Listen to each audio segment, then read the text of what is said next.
में है। इस बार करेंगे फुल पार्टी क्योंकि भाजपा जीतेगी बहुत सारे वोट से और हम रवि किशन के फैन हैं। लहंगा उठा देंगे रिमोट से। शीशे की अदालत में पत्थर की गवाही है, हाकिम ही लुटेरा है, हाकिम ही सिपाही है। ऐसे ऐसे पार्टी में लोग चले गए कि रिमोट लहंगा से उठा रहे हैं, समझ लीजिए।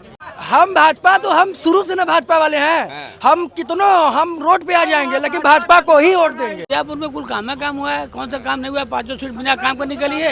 आपको लगता है कि बेरोजगारी है चरम पे? बहुत बहुत ज्यादा है। हम खुद घूम रहे हैं, अब क्या ही बताएं। जात और पात की बात करते हैं, इनके पास कोई मुद्दा नहीं, आके पटक देंगे जात पर। सबका साथ सबका विकास नहीं हो रहा है, पूरे भारत के नौजवानों का सत्यानाश हो रहा है। लोकसभा चुनाव 2024 की तैयारियों की बात करें तो सभी पार्टी अपने अपने स्तर से तैयारी तो कर ही रही है और धीरे धीरे अपने कैंडिडेट के नामों की घोषणा कर रही हैं। उसी बीच इसमें हम लोग मिर्जापुर लोकसभा में हैं और यहाँ पर समाजवादी पार्टी से राजेंद्र एस बिंद की जो तैयारी है वो अब धीरे धीरे ये भी कर चुके हैं। समाजवादी पार्टी ने उनके टिकट को क्लियर कर दिया है इंडिया गठबंधन से। फिर उसके बाद पल्लवी पटेल भी अपने यहाँ से उम्मीदवार करते हैं कि मिर्जापुर से फूलपुर और कौशाम्बी इन 3 सीटों से वो भी चुनाव लड़ने वाली हैं। तो आज ये खबरें चल रही हैं कि अखिलेश यादव जो है अब उनको अपने गठबंधन से बाहर कर चुके हैं और अब देखना होगा कि उनकी तरफ से पार्टी से कौन यहाँ पर उम्मीदवार होता है। फिलहाल समाजवादी पार्टी के उम्मीदवार आ चुके हैं। पहले से एनडीए गठबंधन की अपना दल यस से अनुप्रिया पटेल पहले से ही मैदान में 2 बार से विजेता है, तीसरी बार फिर से इस बार मैदान में है। लेकिन मिर्जापुर में अभी कोई तीसरी बार सांसद चुन करके नहीं आया। आप देख पा रहे हैं कि तमाम जो लोग हैं वो हमारे साथ हैं। ये ग्राउंड स्तर पे लोगों से बात करने का प्रयास करते हैं कि आखिरकार माहौल क्या है, क्या माहौल लग रहा है भैया इस समय? माहौल यहाँ इंडिया गठबंधन आगे चलेगी, इसलिए कि अनुप्रिया पटेल 2 बार से यहाँ सांसद रह चुकी हैं और मझवा विधानसभा के लिए उन्होंने कुछ नहीं किया है। मिर्जापुर संसदीय क्षेत्र के लिए बहुत उनका कोई योगदान नहीं रहा है। उनके कामों से आप खुश नहीं? नहीं, कोई खुशी नहीं है। उनके द्वारा जनता का शोषण ही किया गया, जनहित में कोई कार्य नहीं किया गया है। तमाम जो लोग हैं और जगह भी विश्वविद्यालय अपना मेडिकल और भी तमाम ऐसी चीजें, वह केंद्र की व्यवस्था है। अब अपने नाम लूट लें अलग की बात है, लेकिन जनता नाखुश है और जनता उसका परिणाम उनको देगी और हम लोग खुल के तहे दिल से तन मन धन से उनके सहयोग में लगेंगे। स्थानीय यह मिर्जापुर लोकसभा और मझवा विधानसभा चारागाह बन गया है। यहाँ लोग दूर दूर से आते हैं, सोचते हैं कि मिर्जापुर चारागाह है, नाक के निकल जाएंगे। लेकिन यहाँ की जनता जागरूक है, सबको देख रही है, निगाह तेज रखी है और ऐसे लोगों को सबक सिखाएगी जनता समय आने पर। आपके कहने के हिसाब से जो स्थानीय सांसद हैं वो काम कुछ नहीं करेंगे? नहीं, कोई काम नहीं। जनता यहाँ उनसे संतुष्ट नहीं है, किसी के सुख दुख में आना जाना नहीं है। चुनाव आ जाता है तो स्कूल और विद्यालय का जो है झूठा प्रचार प्रसार करना, ये तो जनता जान गई है। क्या लग रहा है चाचा जो कह रहे हैं वो बात सही है? करीब करीब सही है। और इसमें यह है कि यहाँ के क्षेत्रीय विधायक रमेश बिंद थे बहुजन से। ये 15 साल यहाँ से लूट के ले गए। इसके बाद भाग के चले गए जो है भदोही और वहाँ से सांसद हो गए। यही हाल, मतलब जो भी आ रहा है बस लूट रहा है फिर निकल जा रहा है। यहाँ काम किया है अपने ज़माने में तो वह जो चाटे टिबेल में लोकपति अपने ज़माने में रहन कह दी है। एक बाद तब इनका कांग्रेस का धीरे धीरे बहिष्कार हो। किसको जिताएंगे इस बार? देखा के जितावे के ये तो भगवान जीते हैं, आदमी के मान। आप लोग का काल मत लग रहा है एरिया में, आप लोग बैठ रहे हैं चौराहे पर, तो लोगों में क्या बातें हो रही हैं? नहीं, चौराहे में पहले बैठे थे, अब कम बैठीला हाल भाई अपन काम करे थे। अरे तो मान लो अपने घर में या और भी लोग जगह कहीं आप सुनाई दो। का चाचा आपको क्या लग रहा है कौन जीतेगा? अब तो ऊपर वाले का देन है मालिक। आप वोटवा देंगे कि ऊपर वाला आके वोट देंगे? वोटिया आएगा तो वोट कहाँ पड़े। एक तो राशन कार्ड नहीं बना है तो कौन संदेशवा से हम वोट दें, कोई निर्माण नहीं हमारा परिवार का हो रहा है। अच्छा, मतलब आपका राशन कार्ड नहीं बना है? नहीं बना है।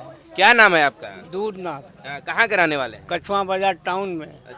लेकिन कोई नहीं, तो मतलब आपकी बात को नहीं सुन रहे हैं वो लोग? कोई नहीं, कोई सुनवाई नहीं। कई बार हो गया। सरकार तो कहती है कि जो सबसे निचला व्यक्ति वहाँ तक कि हमारी योजनाओं का लाभ पहुँच रहा है। कोई नहीं, अभी हम एक बार नहीं 10 बार गए आए, रहने दो, हो जाएगा हो जाएगा हो जाएगा बस। चलिए, वादे आप कितने भी कर लें, लेकिन आप देख पा रहे हैं जमीनी स्तर पे जो वादे हैं कहीं ना कहीं खोखले साबित हो रहे हैं। कहने का प्रयास करते हैं, क्या लग रहा है माहौल, कौन जीतेगा इस बार मिर्जापुर संसदीय सीट से? मिर्जापुर संसदीय सीट से टोटल बीजेपी जीतेगी, चाहे कोई खड़ा हो। हाँ। हाँ, चाहे मतलब एनडीए सरकार। हाँ, एनडीए हाँ। काहे उनका कौन सा काम आपको सबसे अच्छा लगा है? भाई साहब कह रहे थे कि कुछ काम नहीं किए मिर्जापुर मझवा विधानसभा में। भाई साहब हमेशा अपोजिट बोलने से उनका तानु कहबे करिए। अच्छा। हाँ, उन हमेशा अपोजिट बोलने कभी शुद्ध नहीं बोलते। हाँ।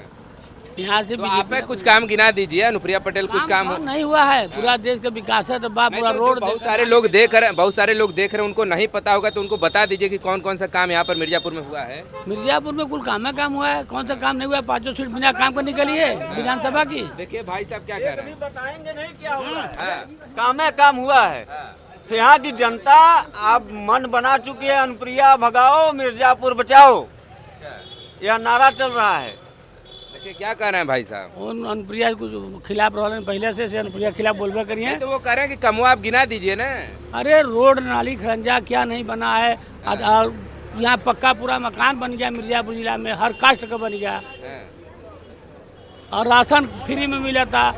लॉकडाउन में भी राशन सबको फ्री बीजेपी दिवाए। बीजेपी का नहीं कर रही है। फ्री एक सामान खाली बटेगा का? नहीं, फ्री का नहीं है, मजबूरी था उसमें देना सरकार का। आदमी मर रहे थे खाने पीना, और तो कोई नहीं दिया। लोग कह रहे हैं कि बड़ा महंगाई है मार्केट में। महंगाई कौन सरकार में नहीं था? महंगाई तो हर सरकार में रहा। महंगाई कोई ऐसी सरकार थी, सरकार महंगाई नहीं थी। यहाँ बीजेपी के नाम कोई नहीं जीतेगा, चाहे जिससे बात करना बात कर लीजिए। चलिए देखिए, ये तो कह रहे हैं कि अब एनडीए सरकार जीतेगी। भाई साहब है, थोड़ा सा परिचय आप अपना बता दीजिए। मैं पीस पार्टी जिला उपाध्यक्ष जिला मिर्जापुर रोशन अली वारसी। मैं इंडिया गठबंधन चाहे एमडीए, ये दोनों एक ही चट्टू बट्टू हैं। अब पीस पार्टी अपने दम पर, अकेले दम पर, ये इनका क्या नहीं है। एकता का राज चलेगा, हिंदू मुस्लिम साथ चलेगा। डॉक्टर अय्यूब साहब ने एक नारा दिया, बीमार उत्तर प्रदेश को एक डॉक्टर सर्जन की जरूरत है, जिसके लिए डॉक्टर अय्यूब साहब सर्जन तैयार है। 80 सीट पर हम चुनाव लड़ाने जा रहे हैं। शांत रहिए श्रीमान सिंह साहब। नहीं, आपका जो गठबंधन है यह न राम के हैं, न रहीम के हैं, न हिंदू के हैं, न मुसलमान के हैं। ये लोग अंग्रेजों वाले हैं। बता दें, सबसे ज्यादा अगर भारत में चमचागिरी अंग्रेजों की दलाली किए हैं तो ये कांग्रेसी और बीजेपी वाले किए हैं। अब मुसलमान नहीं किया। आप देखिए सन 1947 में जब देश आजाद हुआ था, रुकिए, देश आजाद हुआ था, जब देश आजाद हुआ था, जात और पात की बात करते हैं, इनके पास कोई मुद्दा नहीं, आके पटक देंगे जात पर। कांग्रेस सर्वदलीय है, हर धर्म को मानती है, हर धर्म को लेकर चलती है। हिंदू मुस्लिम सिख ईसाई आपस में सब भाई भाई। कांग्रेस का नारा आज भी वही है, कल भी वही था और आगे भी रहेगा। हम 4 नारा नहीं देते कि हिंदू मुस्लिम भाई भाई और सब सिख ईसाई। ये लोग हिंदू मुस्लिम के नाम पर, हिंदू मुस्लिम के नाम पर ये राजनीति करके सपा गोली चलवा करके बाबरी मस्जिद पर 4 हिंदुओं को 6 हिंदुओं को मरवा करके, ये सब उसी हत्यारा को मुलायम सिंह साक्षी जी महाराज को राज्यसभा में भेजते हैं, जो कि सजा याफ्ता है। और मुसलमानों को टारगेट किया जाता है हर चुनाव में। हम अब टारगेट नहीं होंगे। हमारी संख्या, जिसकी जितनी संख्या भारी उतनी उसकी भागीदारी। एक और मेरा सुन लीजिए, शीशे की अदालत में पत्थर की गवाही है, हाकिम ही लुटेरा है, हाकिम ही सिपाही है। क्या बात। जितना बीजेपी गवर्नमेंट में मुसलमानों का आवाज बना है, किसी कास्ट का नहीं बना है। इसको नोट कर लीजिए। मेरा अधिकार है, वो मेरा जन्म सिद्ध अधिकार है। बाबा साहब भीमराव अंबेडकर ने ये संविधान बना के दिया है। भारतीय जनता पार्टी संविधान को मिटाने की साजिश रच रही है, वो अपने साजिश में कभी कामयाब नहीं है। अगर जिस दिन संविधान पर आँच आई तो बाबा साहब अम्बेडकर के लिए रोशन अली वारसी पहले आएगा। बाबा साहब अम्बेडकर न होते तो हम लोग न होते। बाबा साहब को पहला मुस्लिम लीग ने सदन में जो चुनाव जिता के भेजा था। तो क्या कर रहे हैं, वो सही कर रहे हैं संविधान मिटाने की पहले बात तो हमको ये नहीं समझ में आई, राम के राज में रह के बाबा साहब का नाम क्यों ले रहे हैं। कहाँ राम राज्य राम राज्य है या राम राम राम राम बाबा बोलिए, साहब भीमराव जय श्री राम बोलिए, या बाबा साहब नहीं चलेगा। और सुनिए, कोई भी हो, लेकिन हम हमेशा भाजपा के साथ में है। इस बार करेंगे फुल पार्टी, क्योंकि भाजपा जीतेगी बहुत सारे वोट से, और हम रवि किशन के फैन है, लहंगा उठा देंगे रिमोट से। हम भाजपा के समर्थन है, किसी से डरते नहीं है। वो तो कांग्रेसी थे। अरे कोई भी रहे, अब तो हम है ना भाजपा, कोई काम हो या जिसका ना हो। जलवा खूब है वही डॉक्टर अयूब है। एकता का राज चलेगा, हिंदू मुस्लिम साथ चलेगा। अरे चाचा, ये रटी रटाई ज्ञान यहाँ मत दीजिए, जय श्री राम का नाम लीजिए, फायदा करेगा। दुश्मनी लाख सही, खत्म न कीजिए रिश्ता, दिल मिले न मिले हाथ मिलाते रहिए, अजनबी शहर है सब हमारे साथ है। हाँ, ये बात की है। देखिए, घुमा फिरा के आ गए हैं राम पे, ठीक है। ये अब सिद्ध करना चाहते हैं कि हम भी राम राज में रहते हैं, हम बीजेपी समर्थन है। हम राम के विरोधी नहीं है। मुझे तो कहते हैं मियाँ राम, मैं खुश होता हूँ कि पहले मियाँ बाद में राम, पहले मियाँ। लेकिन संविधान को कोई आज संविधान पर आँच आएगी तो सबसे पहला, अगर मेरा सड़क पर आंदोलन होगा तो सबसे पहला रोशन अली वारसी होगा सड़क पर। संसद से सदन तक क्या कर रहे हैं संविधान के लिए? थोड़ा सा संविधान के लिए संविधान, लोकतंत्र इस समय खतरे में है। जो सरकार तानाशाही कर रही है, अगर किसी पर दल का एक नेता भारतीय जनता पार्टी में चला जा रहा है तो उसके ऊपर गंगाजल छिड़क दिया जा रहा है, वह ईमानदार हो जा रहा है। अदर पार्टी में है तो बेईमान हो जा रहा है। और ऐसे लोग हैं, ऐसे पार्टी में लोग चले गए हैं कि रिमोट लहंगा से उठा रहे हैं। समझ लीजिए, यही समझ लीजिए कि क्या है महिलाओं की इज्जत, इस सरकार में क्या सम्मान है। महिला सशक्तिकरण का नारा दे रहा है, उधर महिला का बलात्कार हो रहा है। सबका साथ सबका विकास कहते हैं, सबका साथ सबका विकास नहीं हो रहा है। पूरे भारत के नौजवानों का सत्यानाश हो रहा है। 2 करोड़ नौकरी देने के किए थे, कितनी नौकरियां दी हैं भारतीय जनता पार्टी से? बताइए, आप कुछ कर रहे हैं? हम तो अभी कुछ कर नहीं रहे हैं, लेकिन करने की फिराक में, लेकिन करेंगे। अगर भाजपा सरकार रहेगी तो कुछ कर ही लेंगे। लेकिन पुलिस की नौकरी तो निरस्त हो गई है।